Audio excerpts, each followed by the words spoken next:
রাতের অন্ধকারে তৃণমূলের পতাকা ছেঁড়াকে কেন্দ্র করে উত্তেজনা ডানকুনি পুরসভার ৩ নম্বর ওয়ার্ডের একেবারে পোড়েলপাড়া থেকে দাসপাড়া পর্যন্ত দেখাবো একই ছবি। দেখা যাচ্ছে সকালে আজ এই যে পতাকা দেখতে পাচ্ছেন তৃণমূলের, সেই পতাকাগুলোকে মাঝখান থেকে ব্লেড বা কিছু দিয়ে ধারালো জিনিস দিয়ে একেবারে ছিঁড়ে দেওয়া হয়েছে।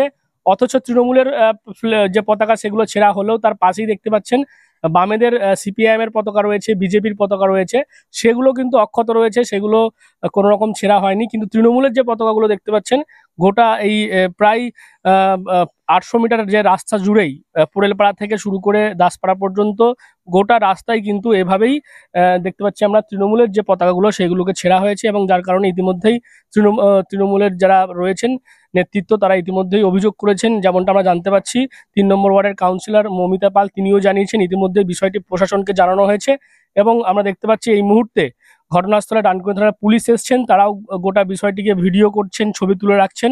একেবারে পোড়েলপাড়া থেকে শুরু করে দাসপাড়া পর্যন্ত এই একই ছবি দেখা যাচ্ছে যে তৃণমূলের যে পতাকাগুলো রয়েছে সেগুলোকে এইভাবে ধারালো কিছু দিয়ে ছিঁড়ে দেওয়া হয়েছে, এবং এই ঘটনাকে কেন্দ্র করে যথেষ্ট উত্তেজনা। কারণ আর মাত্র কয়েকদিন পরেই নির্বাচন রয়েছে, তার আগে ৩ নম্বর ওয়ার্ডে এরকম একটি ঘটনা, সেটা নিয়ে যথেষ্ট তৃণমূল নেতৃত্ব তারা অভিযোগ করেছেন, এবং তার অভিযোগের ভিত্তিতে আমরা দেখতে পাচ্ছি ডানকুনি থানার পুলিশ তারা ঘটনাস্থলে এসছেন, তারা বিষয়টি খতিয়ে দেখছেন। আপনার ওয়ার্ডে এলাকাতেই দেখি তৃণমূলের পতাকা ছেড়ানো হচ্ছে।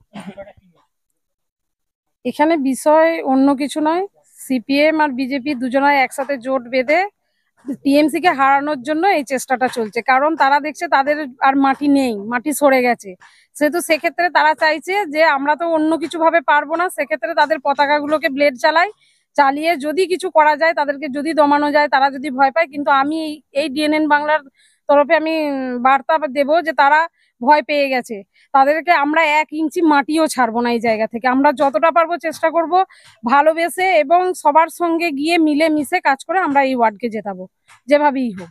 কখন আপনারা দেখলেন? আমরা দেখেছি এটা সকালবেলায়, আমাদের পৌরসভার কেষ্ট ছিল সুপারভাইজার, ও কাজ করছিল, তা রাস্তা ঘুরে ঘাড়ে দেখতে বেরিয়েছিল, দেখতে বেরিয়ে তা ও তখন দেখেছে যে এরকম ছিঁড়ে দিয়েছে পতাকাগুলো। কোন জায়গা থেকে কোন জায়গাগুলো ছেড়ে দিলেন? এটা হচ্ছে আপনার দাসপাড়ার ওই মুখ থেকে আর কোরেলপাড়া থেকে দাসপাড়া পর্যন্ত। সিপিএম বিজেপির পতাকাগুলো তো অক্ষত রয়েছে, তাদের তো ছেড়ে দিন। তারা তো তাদেরটা ছিঁড়বে না, কারণ তারা তো একজোট বেঁধেছে যে আমাদের গুলো কিছু, সিপিএম বলেছে আমাদেরটাও কিছু করবি না, বিজেপি বলেছে আমাদেরটাও কিছু করবি না, যা করার টিএমসিটা কর। কারণ এখন টিএমসি কে হারাতে কোনোভাবে পারা যাবে না, তো পতাকা ছেড়। আমি একটা কথা বলি, পতাকা ছিঁড়ে কিছু হবে না, কারণ এতে সবাই আরো বেশি মন ভেঙে যাচ্ছে মানুষের। তারা বুঝতে পারছে যে সিপিএম এলে আবার শুরু হবে চোখ রাঙানি, আর বিজেপি এলে গলা কাটা শুরু হবে, পতাকা থেকে এবার হয়তো গলা কাটাকাটি শুরু হবে। সেই কারণে তারা ভয় পাচ্ছে, এখন টিএমসির যতটা পারছে পতাকাগুলোকে ছেঁড়ার চেষ্টা করছে। হ্যাঁ, আমরা প্রশাসনকে সব অভিযোগ জানিয়েছি, এবং আমরা জিডিও করেছি একটা। আমরা প্রশাসনকে বলেছি যেন ওনারা এদিকে একটু নজর দেন আমাদের। হ্যাঁ হ্যাঁ হ্যাঁ, এসেছেন এবং কথাবার্তাও হলো। ওনাদেরকে বলা হয়েছে একটু রাতের দিকে থাকতে, কারা করছে এগুলো সব তো আমাদের পক্ষে সম্ভব নয় দেখা, প্রশাসনেরই দায়িত্ব এগুলো দেখার। সেক্ষেত্রে আমরা প্রশাসনকেই বলেছি এগুলো দেখার জন্য। সবচেয়ে বড় কথা, আমি শুনলাম এটা পৃথিবীর 8ম আশ্চর্যজনক ঘটনা, যেখানে তৃণমূলের ফ্ল্যাগ ছেঁড়া হয়েছে। সারা ডানকুনি জুড়ে সমস্ত ওয়ার্ডে দেখুন, রিসেন্টলি 1 নম্বর ওয়ার্ডেও আমাদের ফ্ল্যাক্স, দিনের ফ্লেক্স, ব্যানার, ফ্ল্যাগ সব ছিঁড়ে ফেলা হয়েছে দিনের আলোয় আমাদের বুথ কর্মীর সামনে। প্রতিটা ওয়ার্ডে বিজেপির ব্যানার ছিঁড়ে ফেলে দেওয়া হচ্ছে, ফ্ল্যাগ ছিঁড়ে ফেলে দেওয়া হচ্ছে। এটা বিজেপি দীর্ঘদিন ধরে এটা মানে ভুক্তভোগী। আমাদের এক একটা ফ্ল্যাগকে, এক একটা ব্যানারকে 4বার ধরে লাগাতে হচ্ছে, আবার ছিঁড়ে দিচ্ছে, পোস্টার ছিঁড়ে দেওয়া হচ্ছে। সুতরাং অভিযোগ প্রচুর করা হয়েছে, কিন্তু কোনো সুরাহা আমরা পাইনি। আর তৃণমূলের যদি ফ্ল্যাগ ছেঁড়া হয়, বিজেপির এটা কোনোভাবেই সম্ভব নয়। বিজেপিকে এইরকম নীতি আদর্শের মধ্যে বিজেপি থাকে না যে কারোর ফ্ল্যাগ, আমরা ফ্ল্যাগ পড়ে থাকলে তুলে দিই, তুলে সাইডে রেখে দিই অন্য কোনো দলে, পায়ে পাড়ায় না যাতে মানুষ। কিন্তু এই যে করছে, এগুলো কিছু নোংরা মানসিকতার মানুষই করছে, নিজেদেরকে অস্তিত্ব বজায় রাখার জন্য, বলার জন্য যে আমাদের ফ্ল্যাগ ছিঁড়ে দেওয়া হচ্ছে। আমরা চেঁচিয়ে রাস্তায় বলি না যে আমাদের ফ্ল্যাগ ছিঁড়ে ফেলে দিচ্ছে। এটা কি, যারা অস্তিত্বহীনতায় ভুগছে তারাই বলবে যে আমাদের ফ্ল্যাগ ছিঁড়ে ফেলছে, ব্যানার ছিঁড়ে ফেলছে, তারাই বলছে। কিন্তু বিজেপির প্রচুর ছেঁড়া হয়, আমরা রাস্তায় চেঁচামেচি, আন্দোলন সবই করতে পারি, কিন্তু যারা অস্তিত্বহীনতায় ভুগছে তারাই এগুলো বলবে। তাই বলছি,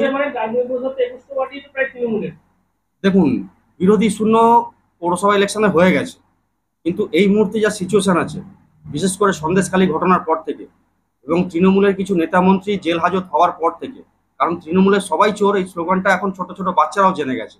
তাই তৃণমূলের ফ্ল্যাগ ছেঁড়া ব্যানার ছেঁড়ার কোনো রকম প্রয়োজন পড়ে না।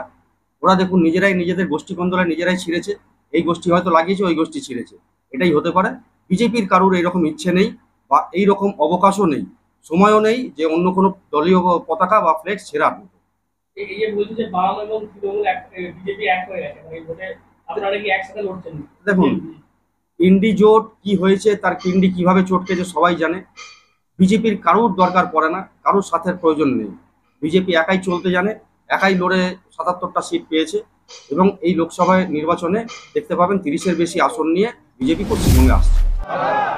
ঠান্ডা ছিঁড়ে তৃণমূলকে রোকা যাবে না, ঠান্ডা ছিঁড়ে মমতা বন্দ্যোপাধ্যায়কে রোকা যাবে না।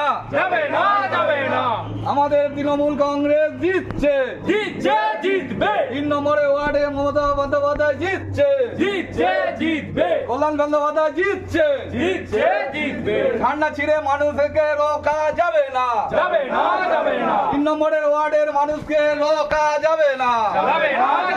মমতা ব্যানার্জি। তবে মনে করা হচ্ছে যে বিরোধী যে দলগুলো রয়েছে তাদের মধ্যে থেকে কেউ বা কারা এটা করেছে, এমনটাই কিন্তু তৃণমূলের দাবি। কারণ দেখা যাচ্ছে বামেদের এবং যে বিজেপির যে পতাকা সেগুলো অক্ষত রয়েছে, কিন্তু তৃণমূলের যে পতাকা সেগুলো কিন্তু এইভাবে ছেঁড়া হয়েছে এবং এই ঘটনাকে কেন্দ্র করে যথেষ্ট এই মুহূর্তে একটা চাপা উত্তেজনা রয়েছে। তবে পুলিশ বিষয়টিকে খতিয়ে দেখছে, নির্বাচন কমিশনকে অভিযোগ জানানো হবে এমনটা আমরা জানতে পারছি এবং এই ঘটনাকে কেন্দ্র করে শুরু হয়েছে রাজনৈতিক চাপানোতর। আপনারা কি বলবেন এই বিষয় নিয়ে অবশ্যই কমেন্ট করুন কমেন্ট বক্সে। এরকম আরো খবর পেতে নজর রাখবেন ডিএনএন বাংলা। ডিএনএন বাংলা সবার মনে, সবার ফোনে।